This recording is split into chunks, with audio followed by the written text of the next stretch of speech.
Hey guys, I'm Kristen Verlaca, and for today, I will be your lecturer in general education. So let's start with the number one question. So here's the question. Which of the following best defines external criticism? So A, it is a criticism that deals with the analysis on the form of the documents. B, it deals with the analysis of the content of the documents. Letter C, it emphasizes the importance of history. And letter D, it allows to evaluate the authenticity of the document. So, ano kaya yung sagot dito sa tanong na 'to? So, ang tamang sagot ay letter A.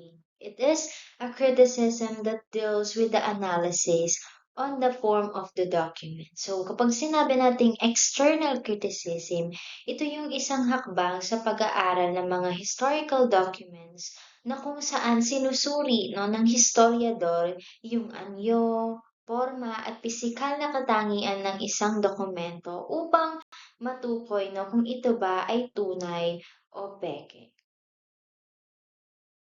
Para sa pangalawang katanungan, first period in Philippine history. Letter A, Hispanic. B, American. C, pre-colonial. Letter D, Japanese. Or letter E, rather, contemporary. Ano kaya ang tamang sagot dito? So, ang tamang sagot ay letter C, pre-colonial. So, ito yung panahon, bago dumating ang mga mananakop gaya ng mga Espanyol, Amerikano, at yung mga Hapon. So, sa yugtong ito, ang mga sinaunang Pilipino, ay may sariling kultura, pamahalaan, paniniwala, batas, sining, at kabuhayan na hindi pa naaapektuhan ng impluwensya ng mga dayuhan.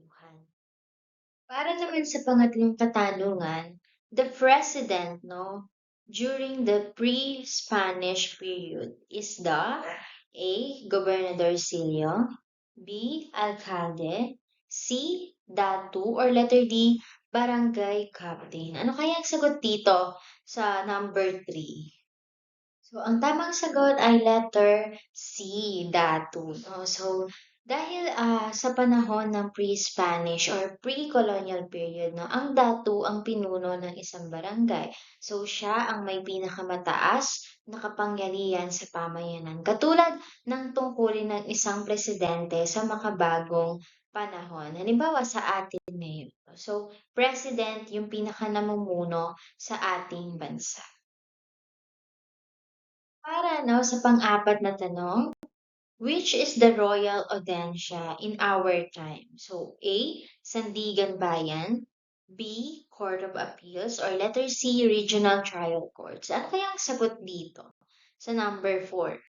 So, ang tamang sagot ay letter A, Sandigan Bayan. So, sa panahon ng kolonyalismong Espanyol, ang Royal Audiencia ang kataas-taasang hukuman sa Pilipinas. So, ito ang nagsisilbing pinakamataas na korte na may kapangyarihan when it comes to judicial, administratibo, at minsan ay sa political. So, dito dinadala ang mga mahalagang kaso gaya ng mga reklamo laban sa mga opisyal na kolonyal na pamahalaan. Para sa panglimang katanungan, who is popularly known as the town crier in the pre-colonial period? So, pre-colonial period. A. Cabeza de Barangay. B. Umalahocan. C. Babaylan. Or letter D. Datu. Ano kayang tamang sagot dito sa number 5? Tamang sagot ay letter B, Umalahocan. So, dito, sila, ay kilala bilang town crier o tagapagpahayag ng mga anunsyo at kautusan noong panahon bago dumating ang mga Espanyol. Ito yung tinatawag nating Umalahocan. Para sa pang-anim na katanungan, live in the Cordilleras who first, una practice mummification. So, sino daw yung unang gumamit or nag-practice ng mummification? So, alam niyo ba kung sino sila or kilala niyo ba kung sino sila?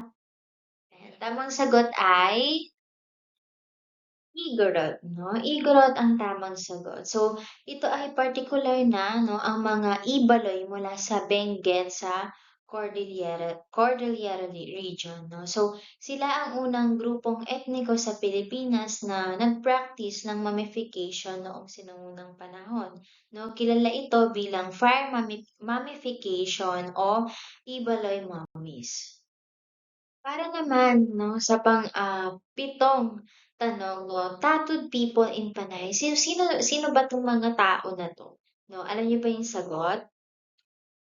So, ang tamang sagot 'no, ay ang pintado. So, ang salitang pintados ay ginamit ng mga, Kastilang manlalakbay 'no, upang ilarawan ang mga taong maraming tattoo or tattoo 'no, lalo na sa bandang Visayas. So, kabilang dito yung Panay. So, ang kanilang, katawan kung makikita niyo sila 'no, ito'y halos, nababalutan na ng mga iba't ibang disenyo ng tattoo. Kaya tinawag silang pintados na nangangahulugang mga iginuhitan o mga ipinintang tao. Ayun, para naman, sa pangwalong katanungan, the treaty that divides the world into two as a solution to the competition of Spain and Portugal. So letter A, Treaty of Tordesillas. Letter B, Treaty of Paris. Ano kayang tamang sagot dito sa katanungan na 'to?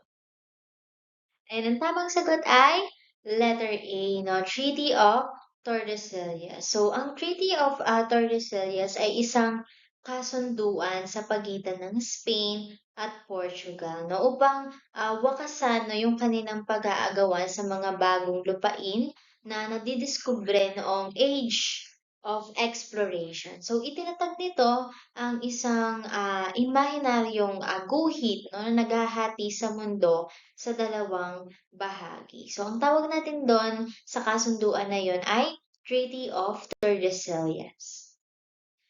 Para no sa siyam na katanungan, no, what is the first book that was established in the Philippines? So again, what is the first book that was established in the Philippines? So ano kayang tamang sagot dito?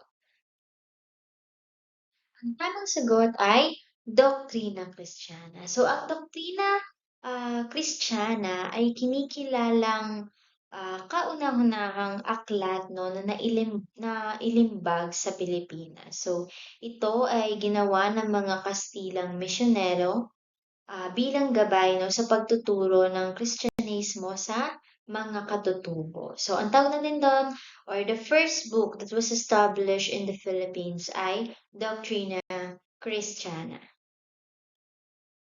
For the 10th question, who is the first man to circumnavigate the earth? So, medyo tricky to, yung question na to. Again, who is the first man to circumnavigate the earth?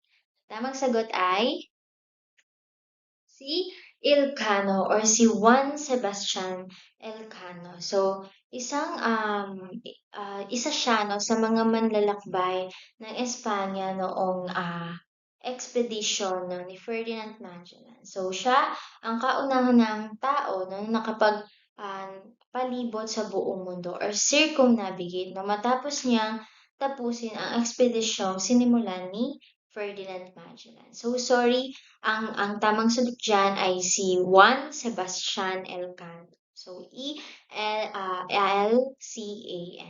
Ayan. So, bale 10 lamang no, yung katanungan na ibibigay ko sa inyo at pagpapatuloy pa ng mga ibang lecturer no, sa mga susunod na so, I hope marami kayong natutunan or natutuhan no, sa ating talakayan ngayon.